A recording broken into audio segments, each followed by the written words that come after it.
Hay personas con menos talento que tú, con menos dinero, menos tiempo, menos contactos, y llegaron de todas formas. Tú lo sabes, porque las has visto. Quizás son alguien de tu entorno, quizá las sigues en redes. Y en algún momento te has hecho esa pregunta que nadie se atreve a decir en voz alta. ¿Por qué ellos sí y yo no? La respuesta que siempre te han dado es más esfuerzo, mejor método, más constancia. Y lo has probado. Y algo sigue fallando. Algo que no aparece en ninguna guía de productividad, que nadie menciona en los tutoriales de YouTube, que casi nadie habla en voz alta. Y el concepto de si lo crees, lo crías, lleva décadas señalando exactamente ese algo. Que la distancia entre donde estás y donde podrías estar no la mide el esfuerzo, la mide lo que tu mente acepta como posible para ti. Este contenido ha sido creado por el equipo de Saber Más Hoy, a partir de fuentes literarias, históricas y biográficas. En 1962, un chico de 16 años en Wilmington, Carolina del Norte, recibió una lista. Era la lista del equipo titular de baloncesto de su instituto, el Laney. Buscó su nombre. No estaba. El entrenador lo había cortado. Lo que ese chico hizo después no fue aceptar esa decisión como una verdad y seguir con su vida. Lo que hizo fue llegar al gimnasio antes que nadie, cada mañana, durante meses. No porque alguien le dijera que podía, sino porque él había decidido creerlo antes de tener una sola prueba. Ese chico era Michael Jordan. Y lo que lo separó del resto no fue el talento inicial. En ese momento no estaba ni entre los mejores de su propio colegio. Lo que lo separó fue la relación que tenía con lo que consideraba posible para él. Y lo más importante de esta historia no es que Jordan llegó a ser el mejor. Lo más importante es que esa creencia no la tenía de nacimiento. La construyó. Y eso lo cambia todo. En 2006, la psicóloga Carol Dweck de la Universidad de Stanford publicó los resultados de décadas de investigación con niños y adultos de distintos países. Quería entender por qué algunas personas respondían al fracaso con más esfuerzo y otras con parálisis total. Y lo que encontró fue algo que parece simple, pero que tiene consecuencias que van mucho más allá del aula. Existen dos tipos de mentalidad. La mentalidad fija cree que las capacidades son innatas. Eres inteligente o no lo eres, tienes talento o no, sirves para esto o simplemente no.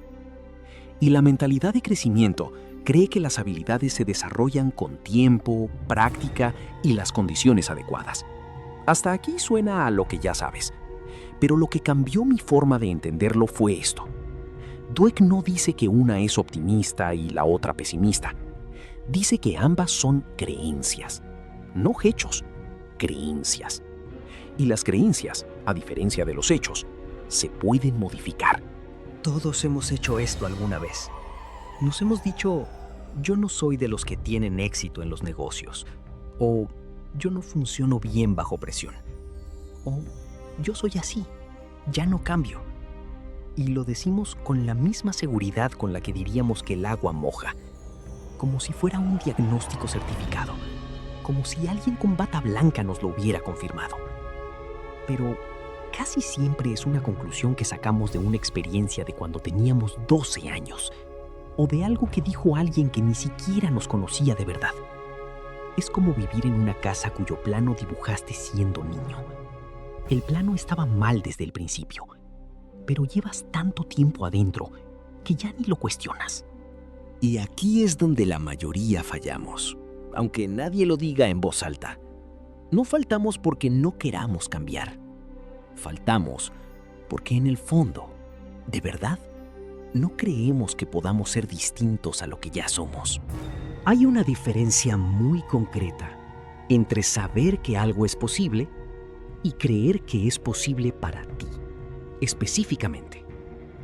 El primero es información. El segundo es identidad. Y la identidad manda sobre el comportamiento casi siempre, incluso cuando ese comportamiento te perjudica. Puedes saber exactamente cómo funciona una dieta, haber leído 10 libros sobre nutrición, conocer cada regla de memoria y aún así sabotearte cada vez que llegas al jueves. No porque seas débil, sino porque en algún lugar de tu sistema de creencias sigue activa la idea de que tú no eres el tipo de persona que logra esas cosas. Es como tener el GPS configurado al lugar equivocado. Avanzas, sí, con esfuerzo real, con constancia real, pero en la dirección contraria. En 2019, el coach deportivo Trevor Moawad, que trabajó directamente con Russell Wilson, mariscal de campo campeón del Super Bowl con los Seattle Seahawks, publicó su investigación sobre lo que llamó pensamiento neutral. Moawad llevaba años observando que sus atletas no fallaban en los momentos decisivos por falta de preparación física. Fallaban porque en el instante crítico, la voz interna les recordaba cada vez anterior que habían fallado. Y ese relato interno, esa historia que se contaban a sí mismos en tiempo real, afectaba el rendimiento de forma medible. No metafórica, medible. En tiempos, en precisión, en resultados concretos. Lo que Moawad encontró es que cambiar el resultado empieza por cambiar el relato que te cuenta sobre ti. No por motivación, por arquitectura mental. Y aquí es donde el libro te da un golpe que no esperabas.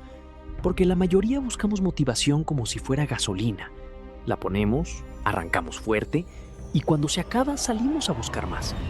Pero la motivación es humo. Lo que mueve el motor de verdad es la creencia sostenida de que el destino vale la pena y de que tú, específicamente tú, puedes llegar. Sin esa creencia, puedes tener toda la energía del mundo y aún así frenar en seco a los 3 días. Si este video te está abriendo los ojos, suscríbete y dale like a Saber Más Hoy. Entonces, la pregunta que todo el mundo tiene llegando a este punto es la misma. ¿Y cómo cambias una creencia? Y la respuesta no es pensando positivo. La respuesta es más incómoda que eso. Las creencias cambian con evidencia. No con afirmaciones frente al espejo. No con frases en el fondo de pantalla. Con evidencia real, acumulada, de que tú puedes hacer cosas que antes no hacías. En 1983, el psicólogo Albert Bandura, de la Universidad de Stanford, publicó su teoría de la autoeficacia después de años de experimentos con personas que intentaban dejar de fumar, aprender habilidades complejas y superar miedos que los paralizaban. Lo que Bandura encontró fue esto. El factor que mejor predecía si alguien lograba su objetivo no era su habilidad real, era su creencia en esa habilidad. Las personas que creían que podían, encontraban la forma. Las que no lo creían, fallaban incluso cuando tenían exactamente las herramientas para lograrlo. La creencia llegaba antes que el resultado. Siempre. Y la parte que más me incomoda es que yo también lo hice. Me prometía cosas los lunes, las abandonaba los jueves. Me justificaba con 1000 razones que sonaban lógicas. Y cada vez que lo hacía, aunque no fuera consciente, le estaba mandando una señal a mi propio sistema nervioso. Esto no va conmigo. Hasta que el sistema lo acepta como verdad. Y ya no tienes que prometerte nada los lunes, porque ya ni lo intentas. Eso es lo que hace una creencia negativa sostenida en el tiempo. No te derrumba de golpe. Te va retirando de la pista, milímetro a milímetro, hasta que ya no estás jugando. Cada vez que terminas algo pequeño que dijiste que ibas a terminar, depositas en una cuenta que tu cerebro lleva la contabilidad. Cada vez que te rindes antes de lo prometido, retiras. El saldo de esa cuenta es tu nivel real de creencia en ti mismo. Y si llevas años retirando, la cuenta está en rojo. La solución no es un gran depósito de motivación un lunes por la mañana. La solución es dejar de retirar. Compromisos pequeños, concretos, verificables. No para sentirte bien, para demostrarle a tu propio cerebro que eres de los que cumplen. Las personas que logran lo que se proponen no tienen más suerte. No acceden a secretos que tú no conoces. Tienen una relación diferente con sus propias creencias. Las tratan como hipótesis, no como sentencias. Cuando una hipótesis falla, la ajustan. No se ajustan ellos a la derrota. Ajustan la hipótesis y vuelven. Entonces, la pregunta que te tienes que hacer hoy no es ¿por qué no he llegado donde quería? La pregunta es ¿qué creo en el fondo de verdad sobre lo que soy capaz de lograr? Porque ahí, en esa respuesta honesta, está la distancia real entre tú y lo que podría ser. No se trata de ser optimista. Se trata de hacer un inventario. ¿Qué historias te cuentas sobre ti? ¿Desde cuándo las cuentas? ¿Quién te las enseñó? Y sobre todo, ¿son verdad? ¿O simplemente llevan tanto tiempo en tu cabeza que ya las confundes con hechos?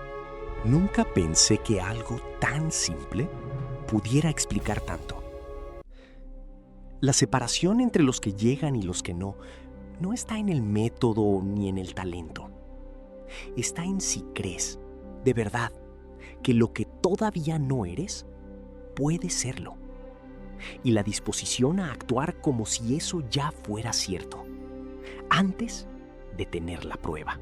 El primer paso no es creer que puedes. El primer paso es dejar de creer activamente que no puedes. Y eso ya es suficiente para empezar. Si quieres seguir haciendo este viaje, suscríbete a Saber Más Hoy y cuéntanos en los comentarios qué otro libro quieres que reconstruyamos.